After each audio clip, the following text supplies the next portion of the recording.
예수께서 빌립보 가이사라 지방에 이르러 제자들에게 물어 이르시되 사람들이 인자를 누구라 하느냐? 더러는 세례 요한, 더러는 엘리야, 어떤 이는 예레미야나 선지자 중에 하나라 하나이다. 너희는 나를 누구라 하느냐?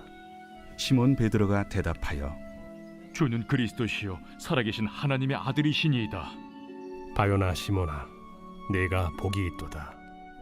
이를 내게 알게 한 이는 혈육이 아니요 하늘에 계신 내 아버지시니라. 또 내가 내게 이르노니 너는 베드로라. 내가 이 반석 위에 내 교회를 세우리니 음부의 권세가 이기지 못하리라. 내가 천국 열쇠를 내게 주리니 내가 땅에서 무엇이든지 매면 하늘에서도 매일 것이요 내가 땅에서 무엇이든지 풀면 하늘에서도 풀리리라. 이에 제자들에게 경고하사 자기가 그리스도인 것을 아무에게도 이르지 말라 하시니라. 예수께서 빌립보 가이사랴 지방으로 제자들과 함께 동행을 합니다. 근데 이 빌립보 가이사랴라는 이 지역이 성경에 두 군데가 나오는데 오늘은 이스라엘 북부에 있는 지역입니다.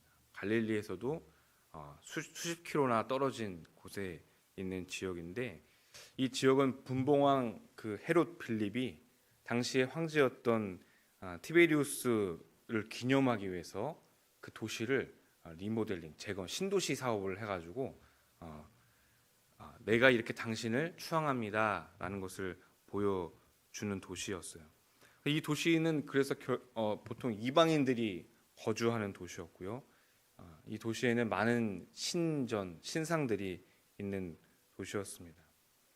예수님이 왜 제자들을 이곳으로 인도했을까? 그 먼 거리까지 가서 이곳으로 인도해서 이런 질문들을 하고 대화를 하고 있을까요?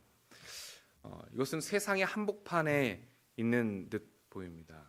정말 우리가 살고 있는 이 세상 속에서도 많은 우상들, 예수님이 아닌 다른 것을 바라보고 있는 이 세상 속에서 진정으로 예수님께서 물어보고 싶은 것이 있었던 거죠. 이 세상은 황제를 추앙하고 여러 가지 신전들을 우상으로 섬기는데 과연 무엇이 진정한 구원자인가? 우리는 누구를 섬겨야 되는가라는 그런 질문을 하고 계신 것 같아요. 사람들은 나를 누구라고 하느냐라는 질문에 제자들은 사람들은 예수님은 세례 요한이나 엘리야나 예레미야라고 생각합니다라고 대답을 해요. 그러니까 예수님이 구원자이기보다는 선지자에 머물러 있습니다. 물론 훌륭한 대답일 수 있겠죠. 예수님이 그 정도로 사회에서 인지도가 있구나라고 말할 수가 있어요. 오늘날 살아가는 우리에게도 예수님은 그렇게 무지성으로 예수님을 비난하는 사람들 말고 실제로 예수님에 대한 평가는 굉장히 후하죠. 좋은 선생님이고 교훈을 주는 사람이다라고 예전에 교과서에 4대 성인 중에 한 명으로 나올 정도로 예수님이 사람들에게 존중받고 있다라는 사실을 우리는 알고 있습니다. 그렇지만 그들에게도 예수님은 구원자는 아니죠. 그래서 이제 예수님이 물어봅니다. 그래, 세상 사람들은 나를 구원자라고 생각하지 않아. 그럼 너희들은 나를 어떻게 생각하니? 라고 물어봅니다. 여러분들 오늘 말씀에서 우리 성도님들에게 똑같은 동일한 질문을 던지는 것 같아요. 우리들에게 예수님은 어떠한 존재입니까? 예수님이 우리 성도님들에게 찾아오셔서 이렇게 물어보면 어떻게 말씀하시겠습니까? 너희는 나를 누구라 하느냐라는 질문에 우리는 어떤 고백을 할 수 있을까요? 물론 우리가 흔히들 우리가 신앙생활 하고 있기 때문에 예수님 나의 구주십니다라고 당당하게 고백할 수 있겠지만 때로는 우리의 삶 속에서 그렇지 못한 삶을 살아갈 때가 많이 있는 것 같아요. 정말 주님이 나의 구주가 되시는가? 정말 살아계신다고 내가 느끼며 살아가고 있는가? 예수님이 하나님의 아들이라고 우리가 고백하며 살아가고 있는가? 라는 그 질문에 늘 우리가 생각해 봐야 되는 거죠. 이 세상 한복판에 살아가는 우리에게 이 질문은 끊임없이 우리 마음 가운데 있어서 우리의 정체성을 확인해 주는 그런 장치가 되어야 됩니다. 왜냐하면 이 세상은 우리를 그렇게 그냥 호락호락하게 놔두지 않기 때문이죠. 이 대답에 아주 이 베드로가 수제자답게 아주 훌륭한 대답을 내놓습니다. 시몬 베드로가 대답하여 이르되 주는 그리스도시요 살아계신 하나님의 아들입니다. 주님은 그리스도십니다. 주님은 구원자예요. 그리고 주님은 살아계십니다. 그리고 하나님의 아들입니다. 라는 놀라운 고백을 하게 됩니다. 우리 성도님들과 저에게 이 고백이 날마다 선포되어졌으면 좋겠습니다. 예수님께서 너무나 기뻐하셨습니다. 예수께서 이르실 때 바요나 시몬아 내가 복이 있도다. 이를 내게 알게 하니는 혈육이 아니요 하늘에 계신 내 아버지시다. 맞아요. 우리가 이렇게 고백할 수 있는 그 은혜가 있어요. 그것은 바로 하나님이 우리에게 주시는 놀라운 은혜 때문이죠. 우리 안에 성령님께서 우리가 주님을 주로 고백할 수 있는 그 은혜를 우리에게 허락하셨다라는 그것이 얼마나 축복된 일이겠습니까? 그러니까 우리가 예수님을 주로 고백하는 그 입술의 고백, 마음의 고백이 있을 때 우리는 알아야 돼요. 아, 성령님이 나와 함께 하시는구나 라는 그 은혜, 우리를 누릴 수 있어야 됩니다. 그런데 이 베드로의 이 고백을 우리가 다시 한번 바라볼 수 있어야 되는데요. 이것은 그저 베드로가 개인의 성품이 좋거나 그가 능력이 뛰어나기 때문에 이런 고백을 하는 것이 아니었어요. 그것은 이 12제자의 대표성을 가지고 있었습니다. 에베소서 2장 20절에 보면 이런 말씀이 있어요. 너희는 사도들과 선지자들의 터 위에 세우심을 입은 자라. 그리스도 예수께서 친히 모퉁이 돌이 되셨느니라. 이런 말씀을 하고 계십니다. 계시록 21장 14절을 보면 그 성의 성곽에는 12기초석이 있고 그 위에는 어린 양의 12사도의 12이름이 있더라 라는 성경 기록이 있어요. 그러니까 18절에 또 내가 내게 이르노니 너는 베드로라. 내가 이 반석 위에 내 교회를 세우리라 하는 이 고백이 베드로 한 명한테만 얘기하는 것이 아니라 이 제자들에게 모두 말씀하고 계신 거였습니다. 또 마태복음 18장 18절에 보면 이런 말씀이 있어요. 진실로 너에게 이르노니 무엇이든지 너희가 땅에서 매면 하늘에서도 매일 것이요 무엇이든지 땅에서 풀면 하늘에서도 풀리리라. 그러니 19절에 나와 있는 이 말씀 또한 이미 마태복음 18장 18절을 우리가 보면은 베드로 한 명뿐만 아니라 이 제자들 모두에게 하고 계시는 말씀이다라고 우리는 알 수가 있어요. 그러니까 예수님께서는 베드로 한 명뿐만 아니라 이 12명의 제자들을 놓고 너희들은 반석이 되어지고 너희들이 하늘에서 땅에서 매면 하늘에서도 매일 것이고 무엇이든지 땅에서 풀면 하늘에서 풀리라라고 하는 그 말씀을 모두에게 하셨다라는 거죠. 자, 이제 18절을 보면은 또 내게 이르노니 너는 베드로라라고 말씀하십니다. 이 베드로라는 뜻은 반석, 바위라는 뜻을 갖고 있는데 이 반석 위에 교회를 세우시겠다라는 것이었어요. 이 교회라는 것은 에클레시아라는 뜻을 갖고 있습니다.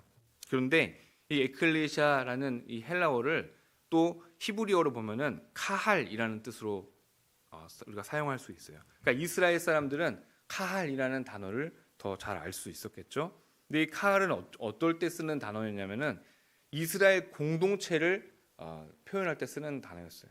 그러니까 에클레시아가 우리는 교회라고 생각했지만 유대 공동체에서는 그것은 이스라엘 공동체로 또 표현이 가능하다는 거죠. 그러니까 예수님께서 이 반석 위에 교회를 세우시겠다 할 때 이 에클레시아라는 단어를 썼는데 결국에 예수님께서 원하셨던 것은 예수님께서 말씀하시고자 했던 것은 참 이스라엘을 내가 세우겠다라는 거예요. 이 반석 위에 내가 참 이스라엘을 세우겠다. 그 참 이스라엘은 뭡니까? 바로 하나님의 나라예요. 예수님은 하나님 나라에 관심이 많은 거예요. 예수님은 하나님 나라를 세우는 데 관심이 많은 거예요. 그리고 그 중심에 교회를 우리가 생각하는 이 교회가 중심이 되기를 바라시는 거죠. 그래서 우리가 이 교회라는 것을 생각할 때 단순히 그냥 모이는 공동체, 예수님을 주로 고백하는 공동체, 그것이 뛰어넘는 하나님의 나라를 우리가 생각할 수 있어야 되는 거예요. 그러니까 교회라는 것은 결국 하나님의 나라를 만들어가는 그런 공동체다라고 말씀하고 있는 것이죠. 그런데 예수님이 여기서 말씀하시는 것은 무엇입니까? 내가 이 반석 위에 내 교회를 세우겠다라고 말씀하시는 거예요. 이 교회라는 것은 우연치 않게 갑자기 사람들이 막 예수님을 믿는 공동체들이 모여 생긴 것이 아니라 예수님께서 직접 나서서 만든 거예요. 예수님께서 직접 나의 교회를 세우겠다라고 말씀하시는 거죠. 그러니까 교회는 무엇이에요? 예수 그리스도를 머리로 한 이 교회라고 우리는 할 수 있는 거죠. 그러니까 사람은 교회 위에 설 수가 없는 거예요. 우리는 예수 그리스도 아래, 그 은혜 아래 이 교회 공동체에 있다라고 우리는 고백할 수 있어야 됩니다. 예수님께서는 이 교회를 자신의 뜻으로 의도적으로 세우셨습니다. 근데 이 교회는 음부의 권세가 이기지 못한다라고 말씀하세요. 이 음부의 권세는 결론적으로 어떤 사망의 권세를 죽음의 권세를 이기지 못한다. 사망의 권세가 이기지 못한다라고 고백을 하는데 교회라는 것은 하나님께서 세우신 거잖아요. 이것이 영원히 소멸되지 않는다라는 뜻으로 우리가 볼 수가 있습니다. 교회는 하나님 안에서 하나님 나라의 이 공동체로서 영원히 소멸되지 않는다라고 우리는 말할 수가 있죠. 19절에 내가 천국 열쇠를 내게 주리니 내가 땅에서 무엇이든지 매면 하늘에서도 매일 것이요 내가 땅에서도 무엇이든지 풀면 하늘에서도 풀리리라 라고 말씀하십니다. 여기서 이 천국 열쇠에 우리가 말씀을 읽을 때 때로는 도깨비 방망이처럼 우리가 하나님을 믿으면 천국 열쇠를 우리가 주어지게 되는데 내가 땅에서 무엇이든지 매면 하늘에서도 매일 것이고 내가 땅에서 무엇이든지 풀면 하늘에서 풀리리라 이 말씀을 우리가 받아들일 때 나에게 그런 권세가 생기는구나라고 우리가 생각할 수 있습니다.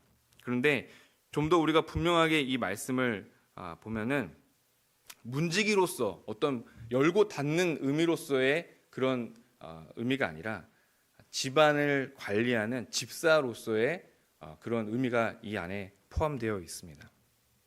그러니까 하늘에서 우리에게 주시는 그 은혜, 하늘에서 결정된 그것을 우리는 전달하고 그것을 가꾸고 우리는 그것을 관리하는 그런 일을 우리가 부여받았다라는 거예요. 그러니까 우리가 내가 하나님 이거 해주세요 저거 해주세요라고 했을 때 하는 그런 문지기로서 천국의 문을 열어서 선물 보따리를 받는 그런 개념이 아니라 하나님이 우리에게 주신 이 교회의 한 구성원으로서 우리가 해야 될 일들, 하늘에서 결정되어진 그것들을 우리가 이 땅에서 해결하고 그것을 전달하는 그런 일을 맡았다라는 거죠. 집사로서의 그런 어떤 직분을 우리가 받았다라는 것을 알 수가 있습니다. 우리가 살아가고 있는 이 교회도 세상 속에 있습니다. 세상 속에 있어요. 우리는 이 안에서 주님을 찬양하고 고백하고 있어요. 예수님의 제자들을 그 세상 속의 한가운데서 황제를 기념하는 그 도시로 데리고 와서 물어보셨던 그 질문, 오늘날 우리에게 똑같이 질문한다고 말씀을 드렸습니다. 우리는 그저 모여서 하나님을 찬양하고 고백하는 것에서 끝나는 것이 아니라 하나님께서, 예수님께서 내가 내 교회를 반석 위에 세우겠다라고 하셨을 때 그 이유는 하나님 나라를 만들어 가고자 하는 그런 결의가 있었던 거예요. 그런 뜻이 있었던 거예요. 우리에게 맡기셨던 것은 무엇입니까? 바로 이 교회가 확장되는 것이에요.